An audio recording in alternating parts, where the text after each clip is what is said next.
Assalamualaikum warahmatullahi wabarakatuh.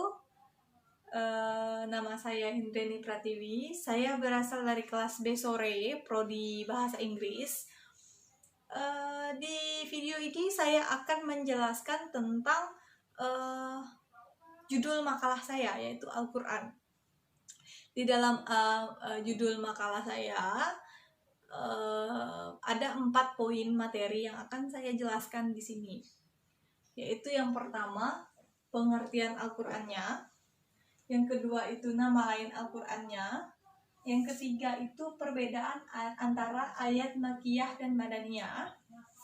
Dan yang ketiga itu ada kandungan dalam Al-Qur'an. Di dalam 4 materi ini ada lagi, di bawahnya ada lagi poin-poin penting yang harus kita bahas di sini, yang harus kita jabarkan satu persatu. Seperti yang ada di sini, di perbedaan ayat Makkiyah dan Madaniyah ini kan ada ciri-cirinya nanti, ada ciri-ciri bagaimana sih perbedaannya. Terus ada topik pembahasan antara Makkiyah dan Madaniyah itu apa, gitu.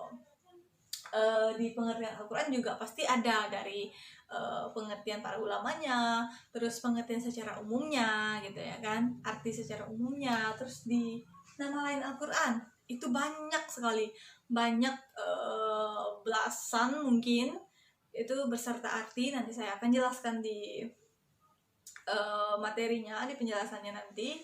Dan yang terakhir ini ada kandungan dalam Al-Quran. Di kandungan dalam Al-Quran ini ada 7 di dalamnya ya, ada 7 di dalamnya. Ada akidah, ada ibadah, ada akhlak, ada hukum-hukum, ada peringatan, ada sejarah-sejarah dan dorongan untuk kita berpikir.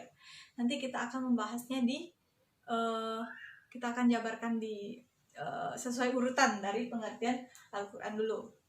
Oke, yang pertama saya akan membahas tentang pengertian Al-Quran. Apa sih Al-Quran ya kan? Sebelum saya masuk ke materi lagi ini pembahasannya, pasti kalian tahu ya, apa sih Al-Quran, gimana sih bentuknya, gimana sih bentuk huruf di dalamnya, gimana sih isi-isi di dalam Al-Quran. Pasti kalian itu sudah tahu ya kan. Apalagi ini di tingkat saya mahasiswi, pasti sudah tahu kan apa sih di dalam itu. Karena kita sudah belajar ini dari kecil ya, dari kita keluar dari kita udah diajarin gimana sih Al-Quran, gimana sih bunyinya, bentuknya, itu ya kan. Dan teman kita pun yang non-muslim tahu Al-Quran itu yang mana, di dalam Al-Quran itu hurufnya apa aja gitu kan, tahu. Karena kita sama-sama belajar, kita sama-sama sharing di situ. Baik, saya akan masuk ke dalam pengertian Al-Quran karena sudah terlalu banyak omong dari tadi. Pengertian Al-Quran ini adalah Al-Quran adalah kitab suci bagi umat agama Islam. Di dalam Al-Quran ini terdapat ajaran-ajaran agama Islam. Dan Al-Quran ini berisi tentang ajaran-ajarannya tuh kehidupan manusia di masa lampau di dunia yang diturunkan oleh Nabi Muhammad SAW melalui perantara malaikat Jibril. Dan Al-Quran memiliki kedudukan yang tertinggi, yang paling tinggi. Karena itulah ya, banyak orang Islam, orang Muslim marah jika ada orang yang melecehkan kitab suci mereka, Al-Quran mereka. Marah dong ya, karena itu suatu penghinaan bagi umat beragama Islam. Yang saya dengar akhir-akhir ini yaitu adanya Al-Quran itu dijadikan bungkus petasan. Itu kan penghinaan ya kan. Terus adanya Al-Quran diinjek-injek, itu enggak lah, itu suatu penghinaan bagi kita, bagi umat agama Islam gitu. Dan pengertian Al-Quran ini ada secara bahasa, ada secara istilah. Secara bahasa itu nama lainnya etimologi. Secara etimologi ini pengertian Al-Quran itu bermacam-macam. Banyak, antara lainnya tuh Al-Quran adalah bacaan atau yang dibaca, gitu kan. Yang kedua itu secara istilah. Secara istilah itu terminologi. Secara istilah terminologi itu ialah firman Allah yang berbentuk mukjizat, kan?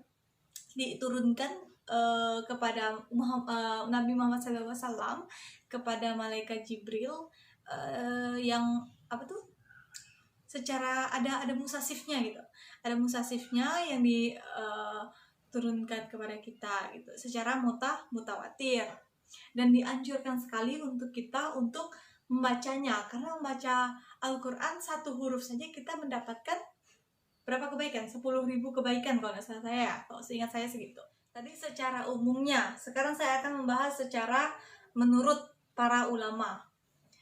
Yang saya ambil di sini hanya 4 para ulama saja, karena kalau terlalu banyak juga kita sulit memahaminya ya. Jadi saya ambil 4, yaitu yang pertama menurut Syekh Muhammad Qaudri Beg. Menurut beliau, Al-Quran ini merupakan firman Allah Subhanahu wa Ta'ala dalam bentuk bacaan yang berbahasa Arab yang diturunkan ke Nabi Muhammad SAW melalui malaikat Jibril, diturunkan secara mutawatir. Terus di dalam penjelasan beliau ingin kita memahami isi dari surah-surah yang ada, dari surah Al-Fatihah sampai surah An-Nas. Karena di dalam, ya kita tahu, di dalam surah itu terdapat makna yang berbeda-beda. Surah Al-Fatihah itu maknanya apa, surah Al-Baqarah itu maknanya apa, surah yang lain-lain itu, pokoknya dari juz 1 sampai juz 30 itu surah di dalamnya memiliki makna dan arti yang berbeda-beda. Jadi kita harus memahami apa sih itu ya, apa sih isinya, apa sih maknanya gitu. Yang kedua itu menurut Muhammad Ali As-Sabuni, beliau mengatakan bahwa Al-Quran itu bentuk dari kata benda, infinitif atau masdar katanya, dari kata qoro'a yang bermakna bacaan atau mengumpulkan. Dan yang ketiga itu menurut Syekh Muhammad Abduh, dan beliau ini pun mengatakan, Syekh Muhammad Abdul mengatakan bahwa Al-Quran adalah bacaan yang terdiri dalam musyaf yang terpelihara di dalam dada yang menjaganya, ya kan, dan menghafalnya di dalam yaitu orang-orang Islam. Di sini beliau ini mengatakan memberi pendapat melalui sebuah hadis, dan yang saya bacakan tadi yaitu artinya. Yang keempat menurut Muhammad Abdul Azim Az-Zakani, menurut beliau kitab ini adalah suatu mukjizat ya, seperti saya bilang tadi, yang diturunkan oleh Nabi Muhammad SAW melalui perantaranya malaikat Jibril. Mungkin pengertian Al-Quran sampai di sini saya jelaskan. Saya akan masuk ke penjelasan kedua atau materi kedua, yaitu nama lain Al-Quran. Nama lain Al-Quran ini sangat banyak ya, belasan sampai puluhan.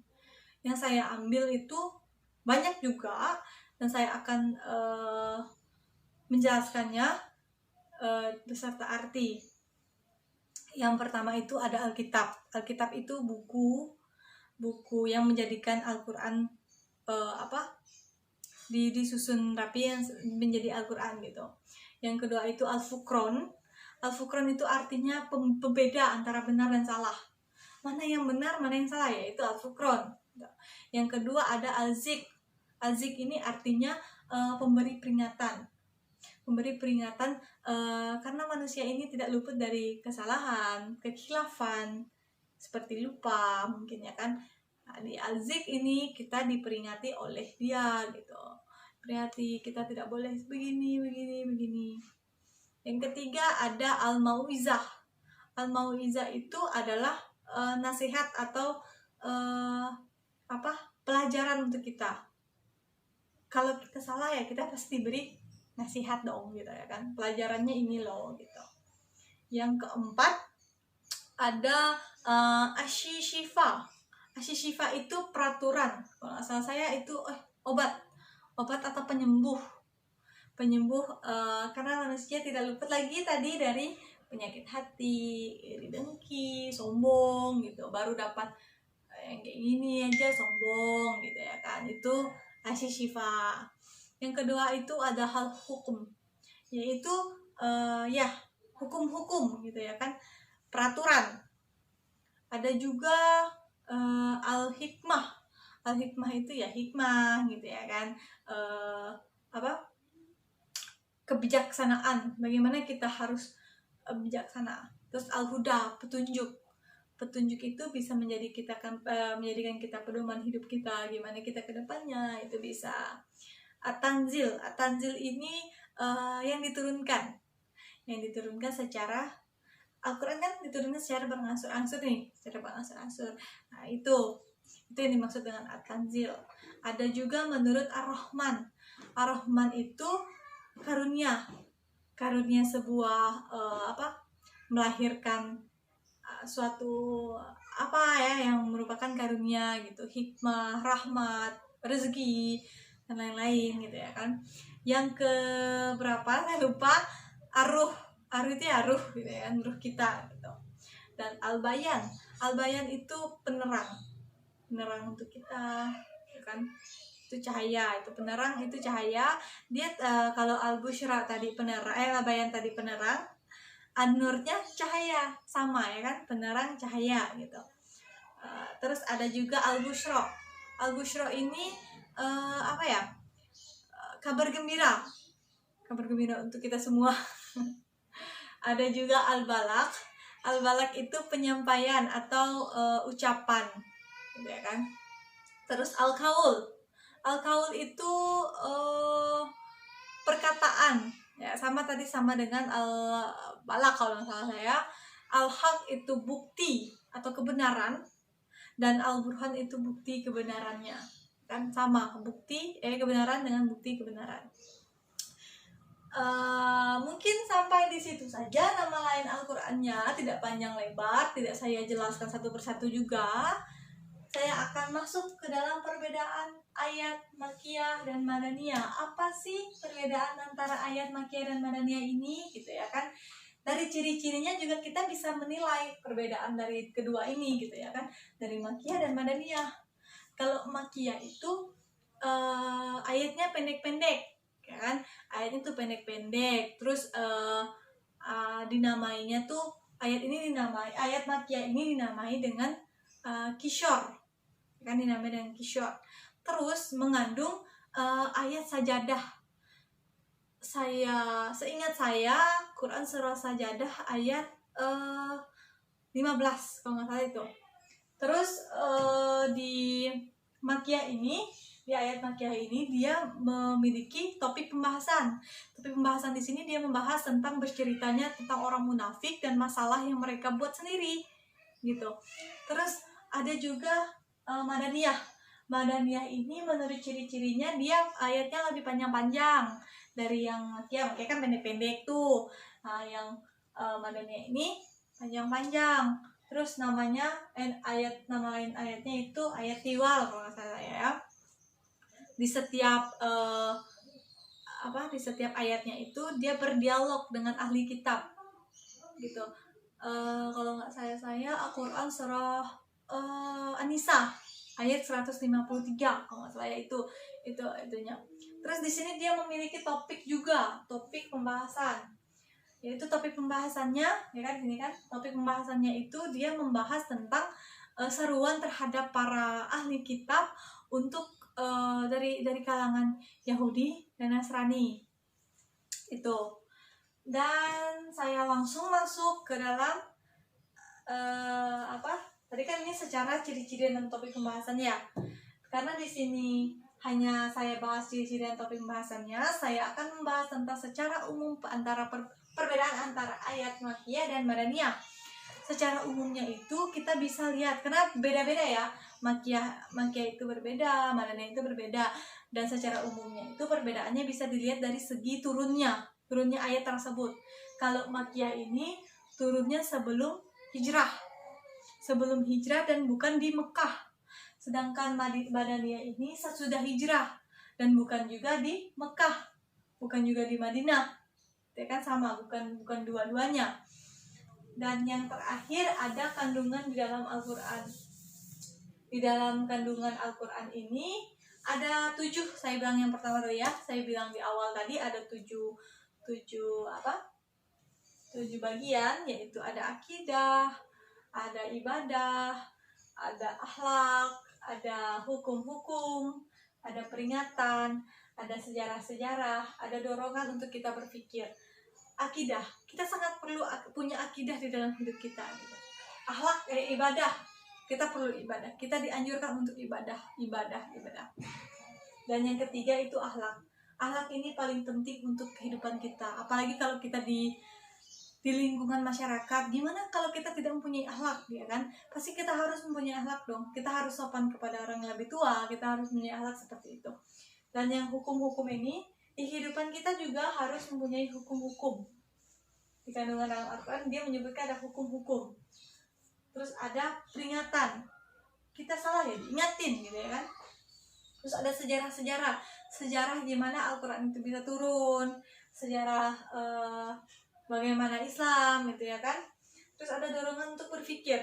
Dorongan kita untuk berpikir bagaimana kehidupan kita, bagaimana pedoman hidup kita nanti. Ya kan? Nih. Semuanya ada di dalam materi Al-Quran. Mungkin itu saja yang dapat saya jelaskan dari materi pembahasan yang saya di makalah saya ini.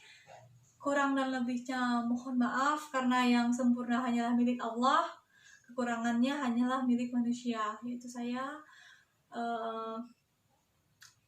akhir kata saya ucapkan Assalamualaikum warahmatullahi wabarakatuh. Terima kasih.